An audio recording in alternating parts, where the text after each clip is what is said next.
इमरान खान साहब की ट्वीट है कि तोड़ मरोड़ के पेश कर रही है या इसको तोड़ मरोड़ के पेश किया जा रहा है। पीडीएम ये काम कर रही है। खौफ है बढ़ती हुई मकबूलियत से। आज उन्हें जवाब भी देना है इसका। पीडीएम को तो मौका मिल गया आपके बयान से, जाहिर है वो it is open to interpretation. इस तरह के बयानात आप लोग ना अभी तक एंटी एस्टैब्लिशमेंट उस तरह से हुए नहीं हैं, जब खुल के नाम लेना, उस तरफ जाना या इल्जाम तराशी करना। अभी तक कम से कम तहरीक इंसाफ खुल के एंटी एस्टैब्लिशमेंट नहीं हुई है। जरा इशारों के नातों में गुफ्तगू होती रहती है। Largely you target the political elite. इसमें भी कह रहे हैं कि पीडीएम इसको तोड़ मरोड़ के पेश कर रही है। आपको लगता है कि पोस्ट बयान हैंडलिंग ठीक है तहरीक इंसाफ की? को थोड़ी सी इसकी वजाहत पहले कर देनी चाहिए थी? को ट्वीट कर देते या उसको कह देते कि ये मकसद नहीं, और जो आपने ट्वीट की जिस तरह की उस तरह की इमरान खान साहब भी एक ट्वीट कर देते, शायद थोड़ा सा इशू सेटल करने में मदद मिल जाती। लेकिन यहां तो इशू खुला पड़ा है अपनी जगह पे। हो सकता है, तो ये तो क्या सराय की बात है कि अगर कर देते तो उससे क्या फर्क पड़ता है। लेकिन फवाद चौधरी साहब ने पूरी बाकायदा प्रेस कॉन्फ्रेंस की, बड़ी तफसील से उन्होंने वजाहत की थी। तो ऐसा नहीं है कि तहरीक इंसाफ ने कोई रिस्पांस नहीं दिया था। वो तो रिस्पांस बड़ा तफसीली एक ट्वीट से कहीं ज्यादा एक बाकायदा प्रेस कॉन्फ्रेंस करके फवाद चौधरी साहब जो मेन हमारे मीडिया के टॉप आदमी हैं, उन्होंने वो किया था। वो जाहिर है वो पार्टी की पॉलिसी पोजीशन ज्यादातर वक्त बता रहे होते हैं। सो मेरे ख्याल में तो ऐसा नहीं था कि तहरीक इंसाफ खामोश थी इसके ऊपर। बाकी जो है वो उन्होंने जो क्रिटिसाइज किया, वो क्रिटिसाइज तो कर रहे थे आसिफ जरदारी और नवाज शरीफ को। फौज तो उसके अंदर उनका हदफ था ही नहीं। उस बयान के अंदर हदफ तो उनका आसिफ जरदारी और नवाज शरीफ थे। हाँ, लेकिन असद साहब अगर आप इस बयान को एज इट इज पढ़ें तो जाहिर है शुरू हुआ आसिफ जरदारी और नवाज शरीफ की कोशिश क्या है, अपनी मर्जी का बंदा लाना, जो ये ना हो, जो वो ना हो। इवेंचुअली तो वो साइड ने माइंड ये किया कि आप इसको बात रखते, अगर आप ये कहते, जैसा पहले भी होता रहा, कल फवाद साहब से भी यही बात हो रही थी, आपको लगता है कि अल्फाज के चुनाव में कहीं खराबी हुई है या आपको लगता है कि अल्फाज का चुनाव दुरुस्त था इमरान खान साहब? आपकी आवाज कट रही थी काशिफ, मुझे क्लियर आवाज नहीं आई आपकी, कट कट की आवाज आ रही जी। मैं ये कह रहा हूं कि आपको लगता है कि अल्फाज का चुनाव दुरुस्त था खान साहब का? जरदारी साहब का जिक्र किया, नवाज शरीफ साहब का जिक्र किया, अपना फेवरेट ले आएंगे, क्या कॉन्टेक्स्ट उसका थोड़ा सा नवाज शरीफ और आसिफ जरदारी से हटके फौज की तरफ चला गया? अच्छा, ये जो है ना, पहली बात तो नवाज शरीफ के बारे में जो खान साहब ने कहा, ये बड़ी पुरानी बात है अपनी काशिफ। ये भी आपने कई सालों से ये बात सुनी होगी कि नवाज शरीफ की ख्वाहिश ये है कि पाकिस्तान आर्मी को पंजाब पुलिस बना दे। अब वो पंजाब पुलिस वाले बेचारे नाराज होते हैं इस बात के ऊपर, लेकिन ये तो एक आम बात 10 साल से तो मैं सुन रहा हूं कि नवाज शरीफ का जो स्टाइल ऑफ ऑपरेशन है वो होता क्या है। उनकी जब भी वो वजीर आजम बने हैं, उनकी आर्मी चीफ जो सिटिंग होता है उसके साथ उनका क्लैश होता है, तसादुम होता है। जब भी वो प्राइम मिनिस्टर बनते हैं, उनका sitting chief justice of supreme court के साथ तसादुम होता है, क्योंकि वो चाहते हैं कि कोई उनको पूछने वाला ना हो और मुकम्मल कंट्रोल उनका हो। तो इमरान खान ने ये बात जो कही खास तौर पर नवाज शरीफ के बारे में, ये तो कोई नई बात नहीं है, तो बहुत पुरानी बात है, हमेशा से कही जा रही है। जहां तक अल्फाज का चुनाव है, मैं अक्सर सुनता हूं इमरान खान साहब ने जो फलानी बात की उसमें अल्फाज का चुनाव बेहतर हो सकता था। यार थ्योरेटिकली तो हमेशा बेहतर हो सकता है, लेकिन मेरे ख्याल में उन्होंने कोई ऐसी कोई गैर मुनासिब बात नहीं की थी। उन्होंने खदशे का इजहार किया था, और जैसे मैंने कहा, कोई एक ऐसा खदशा जो सिर्फ इमरान खान को नहीं है, जो सालों से हम सुनते आए हैं कि लोगों का खदशा क्या, लोग जानते हैं कि वो नवाज शरीफ साहब की ख्वाहिश रही है हमेशा से। तो आप ये कह रहे हैं कि खान साहब ने जो कहा कि नवाज शरीफ और इमरान खान और आसिफ जरदारी की कोशिश है कि अपना फेवरेट आर्मी चीफ लें, अगर कोई मुहब्बे वतन आ गया तो पूछेगा, और वो अपना आर्मी चीफ अपॉइंट करना चाहते हैं। तो आप ये कह रहे हैं कि इसमें कोई गलत बात नहीं कहना इसको? हाँ, देखिए, मेरा आपको ये भी व्यू पता है, मैं आप ही के प्रोग्राम पे इससे पहले भी बोल चुका हूं, जो मर्जी कर ले यार, जो मर्जी आर्मी चीफ अपॉइंट कर ले। आर्मी चीफ की जिस दिन वो नोटिफिकेशन की स्याही खुश्क नहीं होगी ना, तो आर्मी चीफ इंडिपेंडेंट होगा, और उसने वो नहीं करनी जो नवाज शरीफ या कोई भी लगाने वाला उसको कहता है। तो ख्वाहिश उनकी बिल्कुल है, सारी दुनिया जानती है कि उनकी ये ख्वाहिश है, लेकिन ये ख्वाहिश से इनका बनना कुछ नहीं है। और जो भी ये समझता है कि आर्मी चीफ लगाने से वो आर्मी जो अपॉइंट करेगा वो ये तयन कर लेगा कि वो आर्मी चीफ किस तरीके के फैसले करता है, ये इसका मतलब उसने पाकिस्तान की तारीख नहीं पढ़ी। अब ये बात आपने इमरान खान साहब को समझाने की कोशिश की है, क्योंकि अगर वो ये बयान दे रहे हैं कि अपना लाएंगे तो उनको भी आपको ये भी बताना चाहिए था ना, जो आप अभी यहां पे कह रहे हैं। और ये बात ठीक है, देखें तारीख उठा के देखें, मियां साहब ने जिस आर्मी चीफ को अपॉइंट किया उनके साथ उनका झगड़ा हुआ, जैसे आप कह रहे हैं, खुद फरमा रहे हैं। खान साहब को भी कहते हैं कि सर वो कोई फेवरेट नहीं आएगा, जो भी आर्मी चीफ आएगा वो आर्मी चीफ आएगा। वो आर्मी चीफ जब अपनी कुर्सी पे बैठेगा, वही takes over as army chief, he will be the army chief, जैसे आप खुद फरमा रहे हैं अभी। सो ही और हम सारे इस पे ऑफ द रिकॉर्ड एनालिसिस में, माफी चाहता हूं मैं 2 जुमले फालतू बोल दूं इसके ऊपर।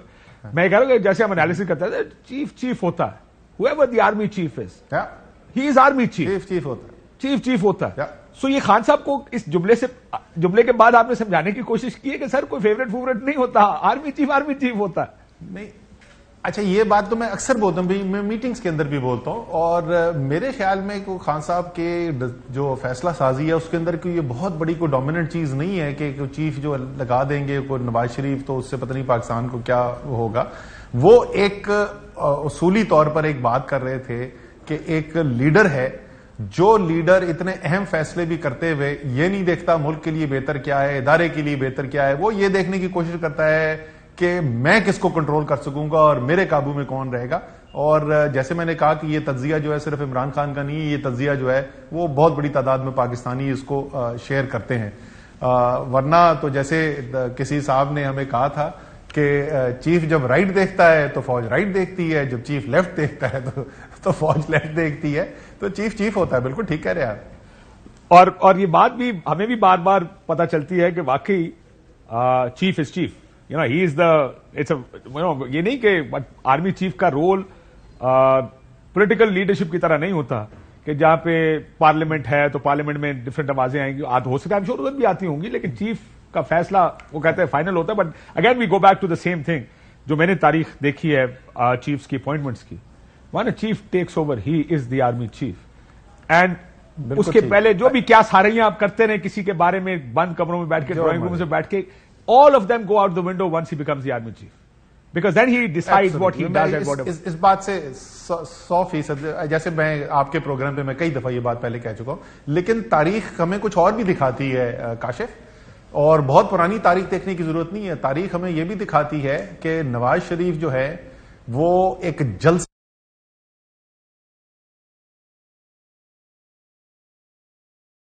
तुम्हारा फैलाया हुआ है, तुम्हें जवाब देना होगा। इसमें तो मेरे ख्याल में अल्फाज के चुनाव का कोई सवाल नहीं है, इसमें बेहतर अल्फाज इस्तेमाल करने की कोई बात नहीं है। ये तो बराह रास्त खुली धमकी है और तौहीन है। उसके ऊपर रद्द-ए-अमल का हम अभी तक इंतजार ही कर रहे हैं। देखिए, वो मैंने कल भी कहा था, असद साहब मैं दोबारा कहता हूं, मैं कहा इस पे तनकीद इमरान खान साहब के जो ये कल वाला बयान है या परसों वाला जो कल वाला जो बयान है वो फैसलाबाद जलसे का परसों जब भी जलसा हुआ, उस पर तनकीद मेरा ख्याल है बाकी लोग नहीं करें तो बेहतर है, क्योंकि अगर उनके बयान चलने शुरू हुए तो वो बयान की एक बहुत लंबी लिस्ट है जिसमें बहुत कुछ उनकी तरफ से कहा गया। लेकिन देखिए, independently when you look at a statement, then you look at a statement and see के इसमें प्रॉब्लम्स क्या क्या है। And a lot of people are finding a lot of problems with this statement, because इसमें insinuations ऐसी हैं जो कि शायद किसी भी आदमी के बारे में जिसको आप नहीं जानते, जिसने अभी तक टेक ओवर नहीं किया, who will become the army chief, I think wrong assumptions की बुनियाद पर असर्शन ये की जा रही है कि ये ऐसा होगा वैसा होगा। इस वजह से लोग कह रहे हैं कि जैसे हम मानते हैं इस चीज को कि we will only find out once somebody takes over के यार वो क्या करते हैं। सही है और बिल्कुल सही है। देखिए, मैं कोई इस बयान के बाद नहीं बोल रहा। क्या खान साहब इससे पहले पब्लिक नहीं कह चुके कि जो भी सीनियर मोस्ट लोग हैं उनमें से 3-4 नाम जो भी आते हैं उसके अंदर से जो भी बेस्ट होगा उसको अपॉइंट कर दिया जाएगा। उन्होंने कभी भी ये नहीं कहने की कोशिश की कि उन 3-4 नाम में कोई पर्सोना नॉन ग्राटा भी हो सकता है जिसके बारे में शकूक व शुबहात हो। ये तो उन्होंने कभी, जैसे मैंने कहा, उन्होंने आसिफ जरदारी और नवाज शरीफ के बारे में कमेंट किया था। बाकी इंटरप्रिटेशन जो है वो कुछ भी कर सकता है। आज देख, उन्होंने कहा तो है, वो अपनी स्पीच के अंदर इसके बारे में बात करेंगे, सुनते हैं वो क्या कहते हैं। Let's see what he says about this particular aspect in speech. ये बताएं, ये जलसे का स्केड्यूल आ गया तहरीक इंसाफ का, 7 जलसे होंगे। आप जो ज़िमनी इलेक्शन है उसकी कैंपेन कर रहे हैं, कोई तहरीक इंसाफ के बारे में क्या ड्राइंग रूम चैटर क्या है? अगर थोड़ी सी हम इनफॉर्मल कॉन्वर्सेशन कर लेते हैं। एक तो फॉर्मल कॉन्वर्सेशन होती है, अदालत ने ये कह दिया, केस ये है, ये हो रहा है, ये फैक्ट्स हैं, कुछ चीजें। एक होती है drawing room chatter. I am sure when you go to drawing room, जब आप इवन बनीगाला जाके कॉन्वर्सेशंस करते हैं, ड्राइंग रूम चैटर क्या है तहरीक इंसाफ के बारे में, क्या होने वाला है अगले चंद? देखिए, एक आम पाकिस्तानी जब मुझसे बात करता है ना, वो ड्राइंग रूम चैटर की जो आप बात करें, फ्लाइट में कोई मेरे साथ बैठा हुआ है, कोई बाजार में कोई मिल गया, कोई ऐसे आम शहरी कोई कहीं पे खाने पे साथ मिल गया, तो वो क्या उनके दो जो बुनियादी इस वक्त उनके जहन में चीजें हैं। एक तो काशिफ, ये मैं सियासी बयान नहीं दे रहा, ये तहरीक इंसाफ की कोई सेक्रेटरी जनरल के तौर पे नहीं, एक अक्रॉस द बोर्ड ये इस वक्त एक ख्याल है कि तहरीक इंसाफ, बल्कि ये कहना चाहिए इमरान खान इस वक्त पाकिस्तान की सिर्फ मकबूल तरीन लीडर नहीं है, वो इतने ज्यादा इस वक्त मकबूल हैं कि कोई भी करीब भी अब उनके नहीं है। तो एक जो ये चीज जो है, इसका इजहार लोग करते हैं कि कौम जो है वो वाकई इमरान खान के साथ खड़ी हो गई है। दूसरी तरफ उनको परेशानी भी है, बहुत ज्यादा इस वक्त पाकिस्तानियों को तशवीश है, और उसकी तशवीश की दो वजह हैं जो मिल गई हैं और वैसे भी वो मिले हुए हैं। एक ये कि मुल्क के जो माशी हालात हैं वो इंतहाई खतरनाक हैं। आपने पहले देखा कुछ 2 महीने काफी इसके ऊपर टेलीविजन वगैरह के अंदर बातचीत भी होती रही, और फिर एक ऐसा तासर हुआ कि जी IMF का मुआहदा हो जाएगा तो उसके बाद सब ठीक हो जाएगा। आपने देखा 216 का रुपया था, वो 222 से ऊपर चला गया IMF का मुआहदा साइन होने के 1 हफ्ते के अंदर अंदर। और उससे भी ज्यादा खतरनाक चीज के ओपन मार्केट के अंदर वो 230 से भी ऊपर चला गया है। वो टेक्निकल चीज में मैं नहीं जाना चाहता, जिसके बहुत इतना ज्यादा फर्क जब इंटरबैंक और ओपन मार्केट में हो जाए तो इंतहाई खतरनाक उसके मुजमरात हैं मईशत के लिए। 22% जो है वो पेट्रोलियम प्रोडक्ट्स की सेल गिर गई है, 34% जो है डोमेस्टिक सीमेंट की सेल्स गिर गई है, यानी बहुत तेजी से मईशत स्लो डाउन हो रही है। पाकिस्तान की तारीख में सबसे ज्यादा जो महंगाई देखी गई थी वो रिकॉर्ड सारे टूट गए हैं। तो लोगों को एक वो परेशानी है, और साथ साथ उनको नजर आ रहा है कि सियासत के अंदर एक शिद्दत है और एक तनाव है सियासत के अंदर, जो शायद 90 की दिहाई के बाद ऐसा देखा नहीं गया। और ये दोनों चीजें जब साथ जोड़ते हैं तो परेशान है इस वक्त। एक आम पाकिस्तानी जो है वो इंतहाई परेशान है, और वो हर एक आके मुझसे ये पूछता है, वो उम्मीद की कोई बात सुनने की कोशिश करता है, वो चाहता है कि मैं उसको कुछ बात कहूं कि नहीं हालात आगे बेहतर हो जाएंगे। तो एक इस वक्त जितने भी फैसला, चले, एक तो परेशानी की आप कह रहे हैं कि लोगों को परेशानी ज्यादा है ड्राइंग रूम चैटर में,